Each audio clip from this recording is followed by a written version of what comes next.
Welcome. This is Craig Svensson, and I'm delighted to have you join us again through the medium of the internet on this fifth installment of the Faith Community Institute class on help for those living with chronic illness and pain. We continue our discussion tonight dealing with difficult medical issues. This is the third of three parts dealing with this very specific topic. This slide summarizes the content of the three sections trying to deal with difficult medical issues. And today we're going to focus our time on thinking about unproven therapies, thinking about who to tell, and maybe a little bit about how to tell. And then I'd like to close out by talking about some helpful resources. Just want to remind you of the key message of this section. You must take charge of your health. I've brought up the issue several times about why this is so important, and the reason why I've brought it up each time is I think it is especially critical for people who live with chronic illness. I showed you some data in the very first session that indicates a very large fraction of Americans live with multiple chronic illnesses. And that means many of you that are listening to this probably are seeing a variety of specialists. You may well see a primary care provider on a fairly regular basis, and then you see a specialist and perhaps several different specialists. One of the problems that we have in healthcare today is a lack of coordination of care. People often don't know what the other is doing within the system. It's very fragmented. I also talked about the fact that there is in reality variance in terms of the quality of care that is provided in the United States healthcare system. Not unique. I think, in fact, we do a better job than most places do. But it's a simple reality that there is variance in quality.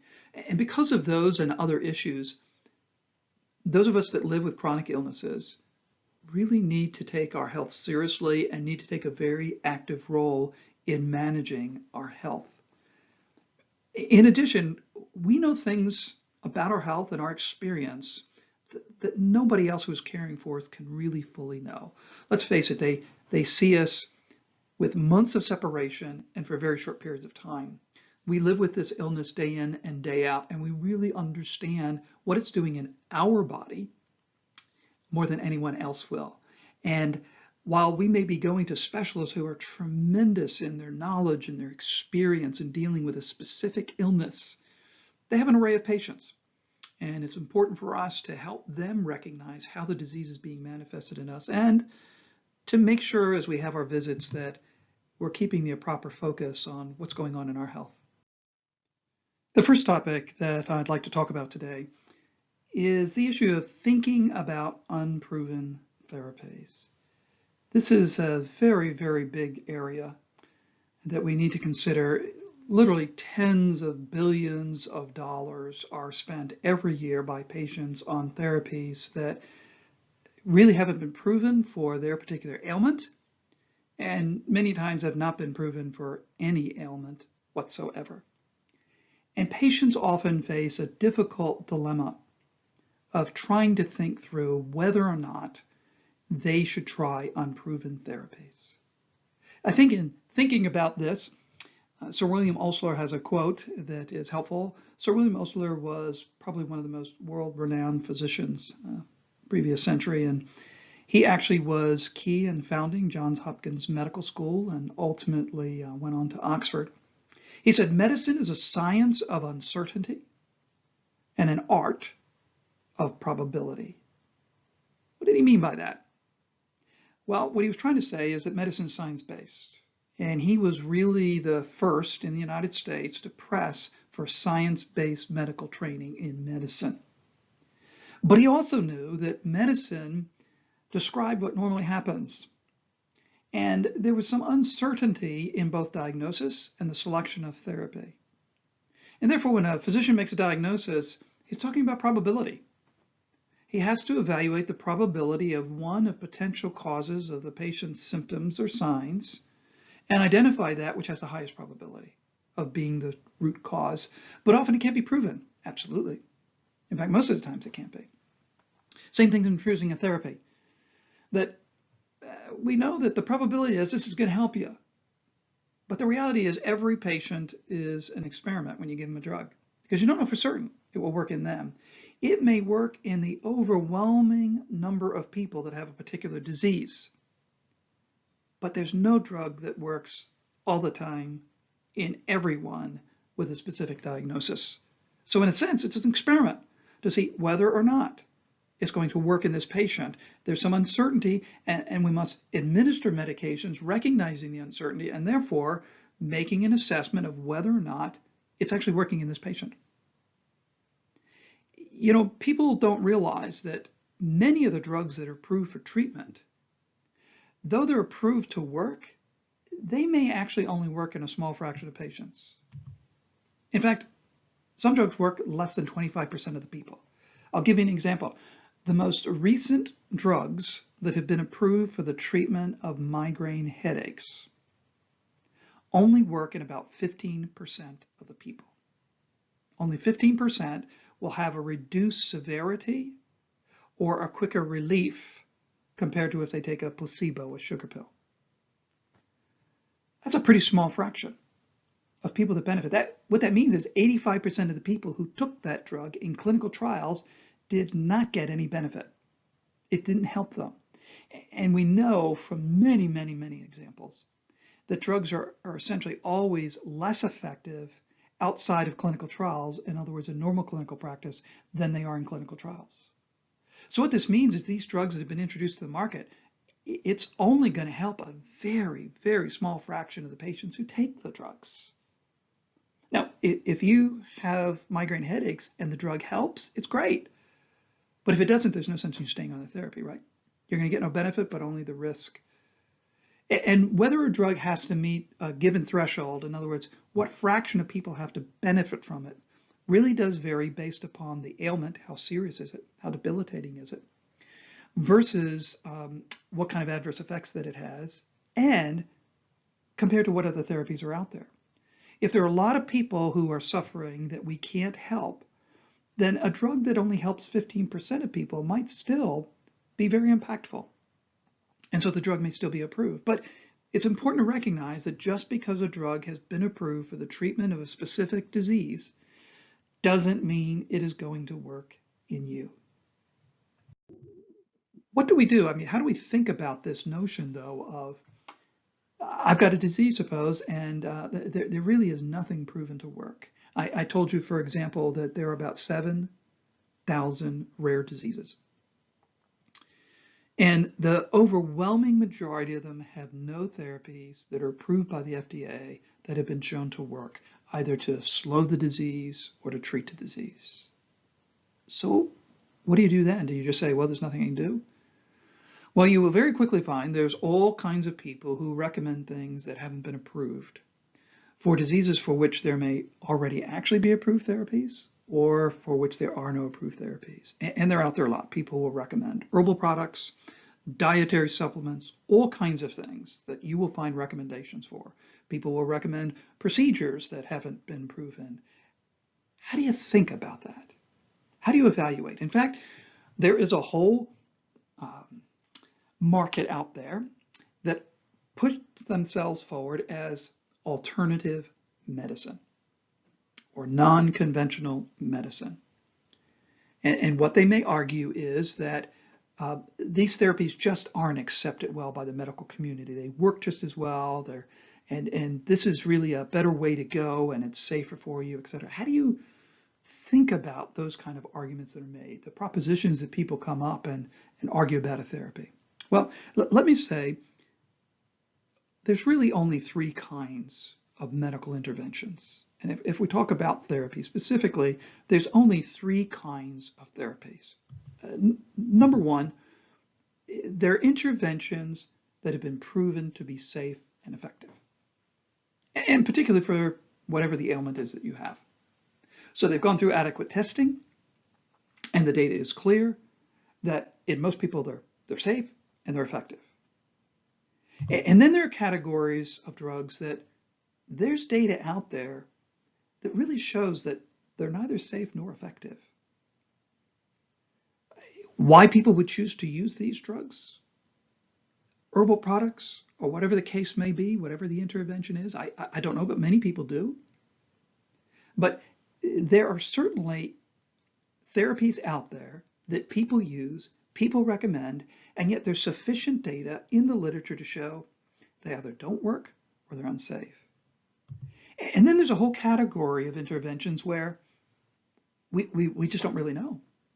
There's not been enough study or careful enough studies to be able to determine whether the drug is safe in that category of patient or whether the drug is effective in that category of patient. As a country, well, actually really as a world, we've just gone through all of that. And we've seen it play out in the press, the argument about whether hydroxychloroquine should be used or not, right? Early on, there clearly was no data whether it came out or not. Then a French group came out and made the case arguing that they had data that showed that this worked. I can tell you that paper was really poor. It was put out by a scientist, a physician scientist who repeatedly has been guilty of scientific misconduct and has had multiple papers of his withdrawn from the literature for it. But yet his publication really sent this flurry of people recommending, and some people in very high positions, that this drug should be used. And it started this flurry of studies. And back and forth we went as different studies concluded different things. People put different twists on it, all that kind of stuff. That's one that's played out in the public pretty clearly. Most of the questions about whether a drug is safe or effective or whether there's enough evidence to conclude that doesn't really hit the public eye quite that much. But there are quite a number of drugs that are sometimes tried in people where there simply isn't enough information to tell if it's safe or effective.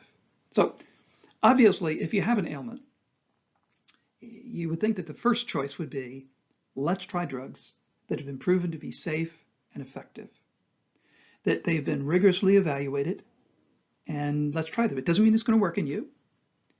And you might try it and say, you know what, that doesn't work. Where would you go then? Well, to me, it's not really rational to try interventions that have been proven. There's enough data out there to show that it's not safe, it's not effective. So why would you do that? But then we're stuck with this last category. How do we make decisions about something where, you know what, there really isn't enough data out there to know whether it's either safe or effective? Should I consider one of these types of therapies for my ailment? I think the first thing is make sure that's the category that it fits in. So recognizing that there's these three types of interventions, determine which category the therapy you might be thinking about or someone's promoting to you falls into. Which of those three? If it's uncertain, if there isn't enough information, then you want to ask some further questions. If it's being proposed by whomever that you try a therapy that's unproven, there's a couple key questions that you should ask as you're trying to make a decision yourself. Whether you should try this drug that hasn't been proved in your particular disease state, or try this herbal preparation, or this nutritional supplement, or this procedure. A couple questions to ask. Number one, is there a plausible reason to expect that the treatment might work for your ailment?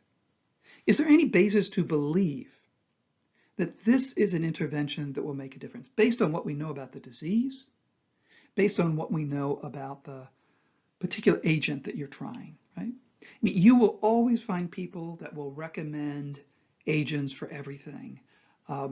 We'll talk about this a little bit later, but one of the biggest examples right now today is CBD.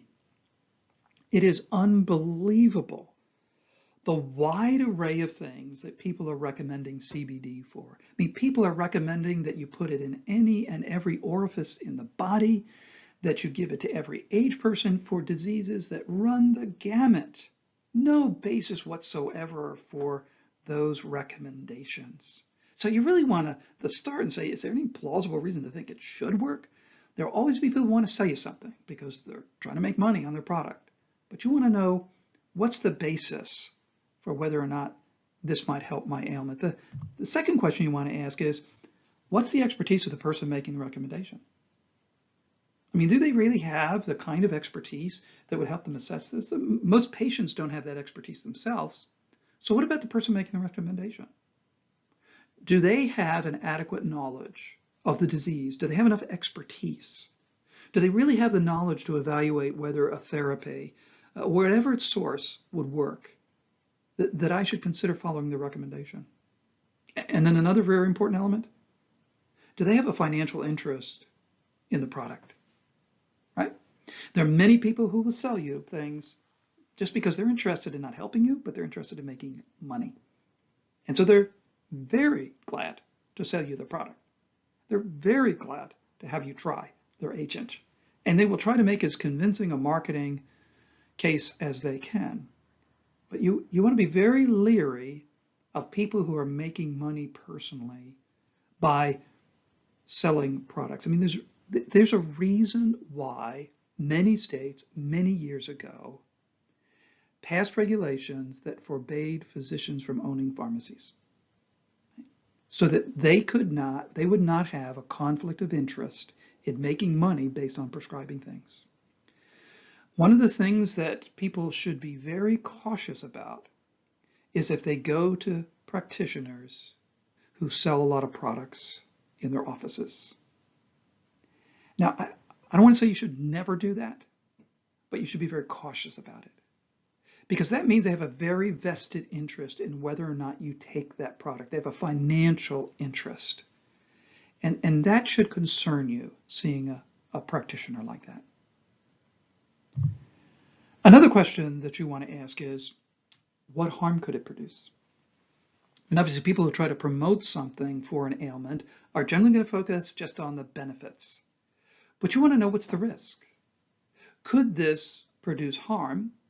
And is that harm worth the risk of potential benefit? If it's unproven benefit, then you really want to make sure it's safe. If I'm taking something that's innocuous, in other words, there's no evidence that it's going to cause any toxic effect, all right, maybe I would try it with something else. On the other hand, if it has the potential for causing adverse effects, then boy, there ought to be some reasonable and pretty strong basis to believe that it would work in me for my ailment. If I'm going to take the risk of getting a toxic effect, I've got to know that the potential benefit outweighs that risk. And then another question you want to ask is, what about the quality of the product? What are they selling? Now, of course, this is not really a significant issue if you're talking about using a prescription medication that's approved for something else, but it's not approved for your particular ailment. But when you start getting into nutritional agents, when you start talking about oils that people use, when you start talking about herbal products, now you really need to be concerned about the quality of the product. I can simply tell you that there is a whole lot of products that are out there that are nutritional agents, etc., that really are frankly dangerous because of the things that they have in them. There have been instances of people going into different vitamin shops and health food stores and everything, and just buying some of these products off the shelf and then analyzing them. And what they are often contaminated with is incredible. And especially if you go to the internet. If you go to the internet, it's surprising how many so-called dietary supplements or herbal supplements are actually spiked with prescription medications. I mean, that is happening more and more frequently. The internet is a very dangerous place to buy therapy that you're going to take. Let me just give you an example. I mentioned CBD. CBD probably has to be the most heavily promoted supplement today. CBD, in case you're not familiar with it at all, it comes from the same plant that produces tetrahydrocannabinol, which is the active ingredient in marijuana, cannabis. This is THC. THC has psychoactive properties that call an altered state of consciousness. This is CBD. You can see structurally they're pretty similar. Now, people will tell you that CBD is not psychoactive. That's really technically not correct. It does have some effects on the brain, but it doesn't have the intoxicating effects at the doses that are usually used. So what people do to get CBD is they grow the marijuana in a certain way such that it will have small amounts of THC, and they will isolate then, or as well as they can, they will try to isolate the CBD. Now, states like Indiana allow people to grow cannabis that will be low in THC and have high CBD, and there's actually a legal permissible content, and that's actually even federally allowed as well. Whether the product can be sold in the state or not differs from one state to another. So products that are sold will be sold under the CBD banner. But recognize that in order to get CBD, you have to isolate it from the plant that potentially has THC in it, right? Well, what about these products that are sold? You can go into pharmacies all over the place. You can go onto the internet, and I'm not talking about just bogus internet sites. You can go to Walgreens on the internet. You can go to other CVS and other places like that on their internet sites, and they will sell CBD. But what about the quality? Well, I can tell you it's all over the place. The problem with products like CBD, dietary supplements, and nutritional products is they actually do not have the same kind of regulations by the Food and Drug Administration, the FDA. In fact, the FDA is not allowed to regulate any of these products unless they are demonstrated to cause serious adverse effects. And in the few instances where the FDA has tried to intervene, even with agents shown to cause serious adverse effects, there has just been a long legal process that has literally at times gone on for over a decade trying to get some products off the market. You know, if you buy an aspirin, a bottle of aspirin, it doesn't matter where you buy it. If you buy it from Walgreens, if you buy it from Payless, or if you buy it from the gas station down the road, if it says it has 325 milligrams of aspirin in it, you can be quite confident that it does, because these are highly regulated by the Food and Drug Administration, even though they are over-the-counter products. They have to meet certain manufacturing specifications. Their manufacturing facilities have to be evaluated by the Food and Drug Administration before they can put that product on the market, and they are subject to inspection by the Food and Drug Administration. Dietary supplements and nutritional products are not subjected to those same kind of regulations. The Congress, led by a senator who actually received a tremendous amount of political donations from the dietary and nutritional supplement associations and companies, led to a bill that was passed and ultimately signed in 1998 that specifically forbids the FDA from regulating these products. And CBD is a good example of the variance in quality that you can find in these products. It's unregulated, and therefore the content is unknown. This is a study that was published in the Journal of the American Medical Association, where investigators bought 84 different CBD extracts online and then tested them and said, what's in them?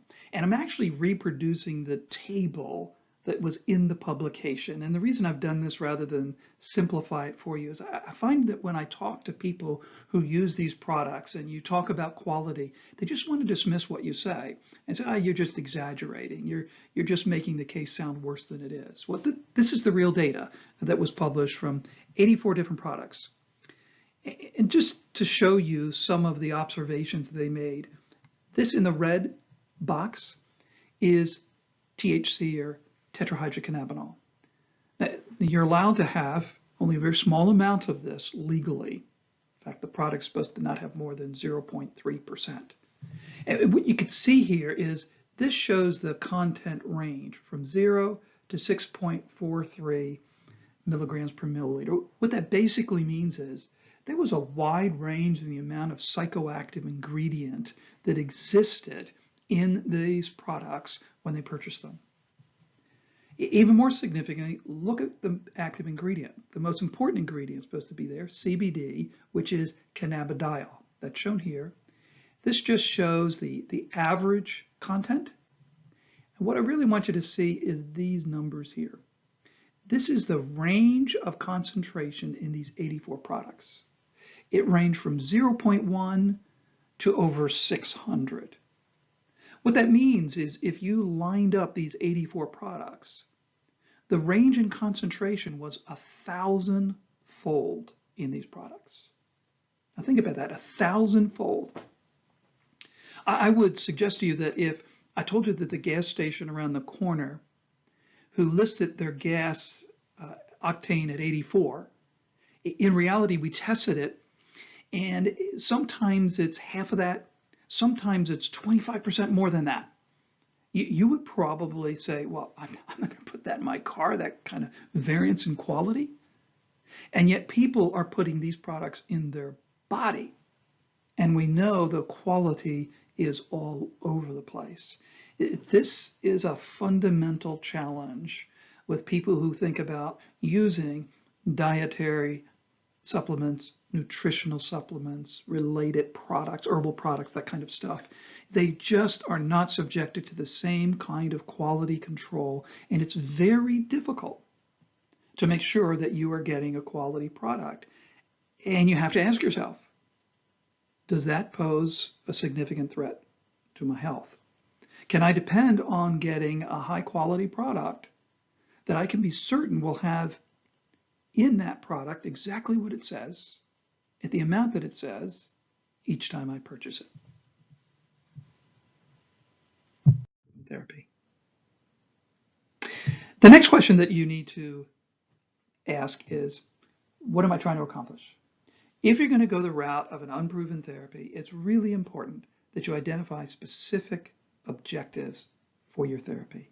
What are we trying to achieve? In other words, what criteria will we use to determine this has improved my health? And you want to be able to make that as objective as possible. And it depends on what you're trying to treat, right? If it's pain, then you want to know, what does this now allow me to do that I couldn't before? I mean, does it really change how I live my life at all? Does it make sitting more comfortable? Does it make walking more comfortable? Can I lift more things, etc.? Some kind of, as objective as possible, ways of telling whether this is improving your health. Because if it's not, there's no sense in continuing to take it. And you also have to think about ahead of time, well, how long should it take till I see improvement? I had a person come over and want my advice about a number of supplements and things they were taking. And she dumped out this bag of, I don't know, I think it was 15 different things that she was taking. And so I pulled one of them out and I asked, so why are you taking this? And she had some vague idea of why. I said, so how do you know if this is helping you? How has this changed your health? And of course, she didn't really have an answer for that. I mean, she was certainly providing financial support for the companies who made these by buying the products, but there was simply no evidence that it was actually improving her health. And she had a stack of these things that she was taking in daily that were supposedly improving her health, but yet she had no evidence that they were. If you're going to try an unproven therapy, it's really important that you define as objective criteria as possible what you're really trying to accomplish and measure whether it makes a difference or not. And here's why this is so difficult to determine for clinical trials and even for patients. Most people who have chronic illness, what we find is that our symptoms vary over time. And that's what I've tried to show on this graph. This shows symptom severity. For example, it might be pain or it might be fatigue. And this shows time. You know, some days you'll go over a period of weeks and the pain is getting worse and worse. And then even if you do nothing, it'll subside a little bit. It never goes away, still there, but it gets down a little bit. And then once again, it rises back up. And this oscillation of symptoms is very common in people who are living with chronic diseases. Now, if you stop and think about, when am I most likely to try some type of new therapy? Well, when I'm on the upswing of getting my symptoms worse, right? When my pain's increasing, when my fatigue is increasing, whatever my symptoms might be, that's when I'm most likely to try something new and try something to treat. Well, what would happen if I did nothing? Well, it would go down. It'd go through the oscillation again. So you can see how hard it is to tell whether a treatment is really being effective or not. And this is why clinical trials are difficult to design in chronic disease. And they take a certain level of expertise and a great deal of care to try to define whether or not a therapy is beneficial. It's one of the reasons why a lot of stuff that gets published out there is actually very poor. It's uninformative because the studies were designed so poorly, it doesn't really allow us to differentiate between an effect of the therapy versus the normal oscillation of symptoms that occur. One of the ways to make that assessment, once somebody's been on therapy for a while, is a treatment holiday.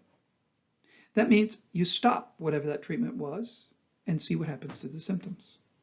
Now, let me be careful here and give you a word of caution. For certain medications, this needs to be done carefully. It needs to be done under medical supervision. So if you're going to take a prescription drug, you just shouldn't stop it without talking with your provider who's ever caring for you, because there are some medications that you don't want to stop suddenly because they can actually cause problems for you. So this should be done under medical supervision in concert with whoever is caring for you. And there's no reason for you not to be able to have a conversation with, well, I want to go through drug holiday and see whether this therapy really is making a difference. In my book, I give an example of my own life where I started with a therapy that was unproven for the ailment that I had. It's used for a different purpose. And it seemed to make a dramatic difference in my life. But I can tell you I'm still on that therapy today. But I have probably gone through about 4 different periods of time where I've gone through a drug holiday, where I specifically have come off the drug to see if it's still making any difference or not. And this is, again, something you want to work with your provider, but it's a very rational way to try to determine whether or not you are benefiting from the agent. And even if you have demonstrated benefit in the past, after you've been on it a couple of years, to ask, is this still making a difference in my life? The next subject I want to touch on is the idea of thinking through who to tell. This is going to be a challenge for anybody who's diagnosed with an incurable ailment, and particularly one that's going to influence the way that you live life, whether that means your work, whether that means your personal life, whatever it might be. This really does require careful thought, thinking through who you might tell. It's not something to be done lightly. In fact, I have a whole chapter in my book devoted to this topic, that if you're in that position and trying to think that through, I would really recommend you taking time to carefully walk through that chapter. And a couple questions you want to ask is, does the person I'm thinking about telling need to know? I mean, the simple reality, once you put information out there, you can't get it back. You can't withdraw it. You can't ask people to forget it, right? So do they need to know about my ailment? And what about the person themselves? Can they maintain confidentiality? Is this a person who has demonstrated themselves able to keep this confident? If you choose, you don't want it to be broadly known, think about who you tell. And if you want it to be confidential, make sure you tell them.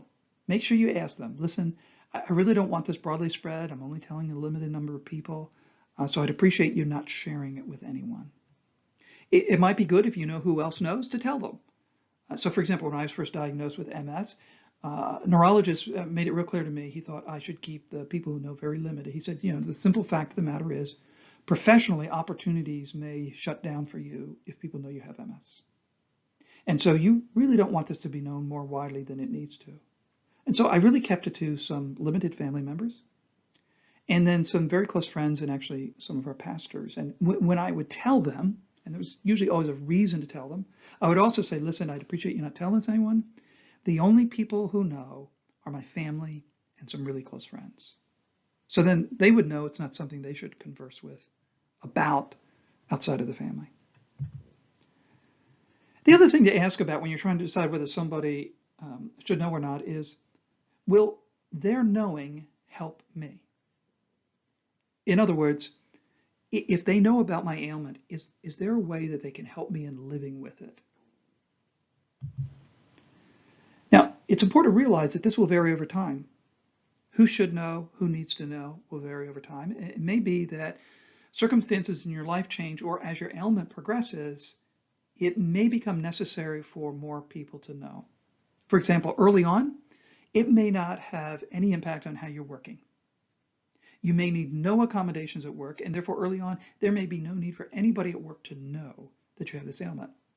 But as time goes on, if it could potentially interfere with your work, if you're going to need some kind of accommodations, then somebody is going to need to know at work, right? One of the biggest factors of deciding whether you should tell people or not is what's the impact of your disease? Will it become obvious to people around you that something's going on that's going to raise questions in their mind? They're going to get worried or wonder. Will it impair your ability to enjoy activities with people that you normally would, that you're going to have to pull back from, that you used to enjoy, and you're going to need to give some kind of explanation? Is it possible that it's going to interfere with how you can work, that you need some kind of change in your work? So for example, when I injured my back, I needed to have a standing desk at work. I just couldn't sit. And so I needed a public accommodation or an accommodation from my work for standing desk, which they didn't normally get people. But for me and in my occasion, I needed a special chair for when I did sit, when I got to a point that I could do that, because I can't sit in just any chair. So it was important then that somebody in my place of employment had to know that, because it changed the way that I was working. One thing I didn't do when I decided to keep the list small, I did not initially create a list of people I told. I wish I had, to be honest with you. Obviously, publishing this book changed the mindset, or I had to make that choice in publishing the book of letting a whole lot of people I don't even know recognize of my ailments. And that was a really big decision for me, because I had kept my MS confidential, except for family members, a few very close friends, some pastors, and my personal assistant at the university. No one else knew. In fact, it was interesting, after the book published, people came up to me and said, I had no idea. I did not realize this. But one thing that I didn't know is how important it was to keep a list, because you could forget who you told. And so if you're in that stage of an emerging illness and you're keeping the number of people who know brief, I really suggest you keep a list somewhere so that you don't forget who you have told. The other thing that's important is to plan for disclosure. The simple fact is, even though you ask people to keep it confidential, it actually could get out somehow. And it might be important for you to think about how you would deal with that.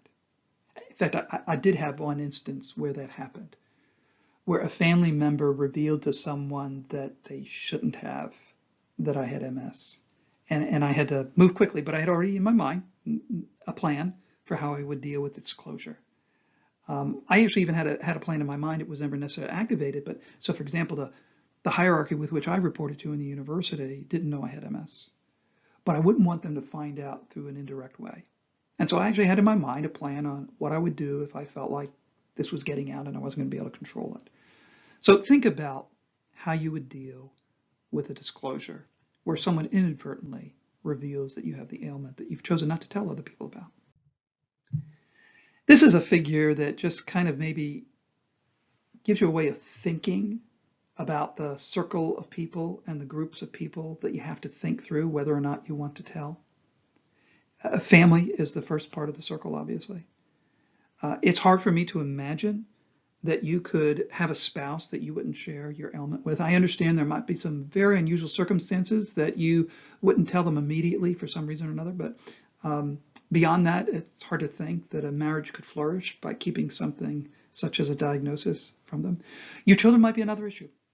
You might not, for example, want to tell young children who just really can't grasp everything. If it's not visible, if it's not clear what's going on, you might wait till they're more mature to tell them. On the other hand, you might have adult children who you're worried about keeping the confidence. And if it's not necessary for them to know, you may choose not to tell them. Or you may have a family member who is unnecessarily anxious about things, and you feel like this is just not a burden I want to put on them. They can't really help me. It's not necessary for them to know. But here's something you do need to think about. You need to think about the consequences of not telling them and then having them find out indirectly. In other words, if you choose, I'm not going to tell this person that I have this disease. But if they found it indirectly, would they take serious offense, and would it harm your relationship for them to realize you were keeping the secret from them? So you need to think through that. The next level is confidants. We all have some close friends, right? People who we tell things about our heart, people who we tell things about our life that we don't just tell the average person. that would be the next circle of people to think about. People who might pray for you, people who might see you in settings that others don't and realize something's going on but not knowing what. People who might even be able to be of practical help to you. The next level are what I would call helpers. Employers may be helpful. Now, it is true that there may be some issues that you worry about, that if my employer knows that I have this incurable disease, that might impair my ability to get opportunities for added responsibility, a promotion, etc. On the other hand, your employer may be able to provide you with accommodations. They may be able to help you in ways that you might not even anticipate. So it's something to think about carefully. I go through in my book, I go through this discussion a little bit more deeply and give some examples of ways in which it can be helpful for your employer to know. There might be other people who could serve as advocates for you that it would be important for them to be able to know. And then whether or not co-sufferers you want to know, right? Other individuals who are going through difficult experiences. Number one, they may be able to help encourage you and give you some insight. On the other hand, you, as somebody who's walking through with incurable ailment, may be able to be a help to others. In fact, this is really what my motivation was for being willing to reveal my ailments. I felt that in writing, I could potentially be of help to people who are walking through the difficult challenges of living with chronic illness. But to do that, I had to be willing to reveal my own personal experiences. And so I made that choice. I made the choice of revealing that in order to be able to help other people in their journey with chronic illness. But it's a serious thing to think about, who I tell and who I don't tell. Well, let me close out our session today. I know I've gone a little bit longer than some other sessions, lots of material to go through, but I just want to touch briefly on some helpful resources. The first resource here in black is the Agency for Healthcare Research Quality. This is a site that actually has a list of questions to ask your doctor. It provides some really helpful guidance to help you get the most benefit from your office visit. And in fact, there's even some informative videos there from health professionals. The Office of Disease Prevention and Health Promotion has an interesting quick tips for how to choose a doctor. It gives you good guidance on how to find the right provider for you. I made reference, I think, previously about rare diseases and finding specialists. There is a site at the National Institutes of Health that's referred to here in the blue that's Genetic and Rare Disease Information Center. And it really is a site that if you have a rare disease, will help you find a specialist with expertise. So, for example, you could find a second opinion. And then I made reference previously to this website, Trust or Trash, by the Access for Credible Genetic Research. And this is a very interesting tool that I just, if you have never looked at it before, challenge you to go and just play with it a little bit, see if it might not be helpful for you as you try to evaluate different health information. And then finally, for those of you who want to think through this issue a little bit more, what I think is maybe the most helpful book. If you're living with a chronic illness, you will repeatedly face the situation of having to make some difficult medical decisions. And knowing how to make those wisely is really, really important. And this book by a husband and wife team called Your Medical Mind, How to Decide What is Right for You, is a real accessible book. It provides a guide for how to think about difficult medical decisions, including those for which there is uncertainty about the best choice for you. And so if you're a reader and would like to think through this a little bit more, I would strongly recommend Jerome Groopman's and Pamela Hartspin's book. Well, Lord willing, in the next session, we're going to talk about the spiritual challenges. We've talked really about the physical issues predominantly over the last several sessions. But there's a lot of spiritual challenges that come when you're living with an incurable ailment. And we're going to spend a couple sessions focused on that specifically. Before I close, let me lead us in a word of prayer. Father, you are the great physician, and we turn to you first and foremost for whatever we face. We are reminded of the word of the psalmist in Psalm 34, that many are the afflictions of the righteous, but the Lord delivers him out of them all. Lord, that doesn't mean necessarily that we're going to experience physical healing now, but we know that ultimately we will receive new bodies in the resurrection. That the pain and the suffering that we might experience here, whatever affliction we face, it is momentary and it's light compared to the glory that shall be ours in Jesus. And yet as we journey through this time, when we face afflictions that will not let up, when they are a burden that we must bear, Lord, we need wisdom. We need wisdom to know how to live in a way that will honor you, to live in a way that allows us to excel for Jesus in all that we do in our life, personally, professionally. And so we ask for wisdom. And as we've considered many different things today, and particularly over the last 3 sessions of practical ways of dealing with, well, some very difficult issues medically, I just pray for all the listeners that you would grant them your gracious wisdom in the decisions they face, both now and those that they will face in the future. And above everything, they would live in the confidence that there is a Father in heaven who loves them and cares for them. That they would be reminded that you provide for the birds, the smallest of birds. You care for them. That you adorn the lilies of the field. Surely you care for them. And they can trust you and lean on you. And I pray that every one of us will do that. In whatever trials we might face, we would look to you as our strength and our comfort and our hope. And I ask all of this in Jesus' most precious name. Amen.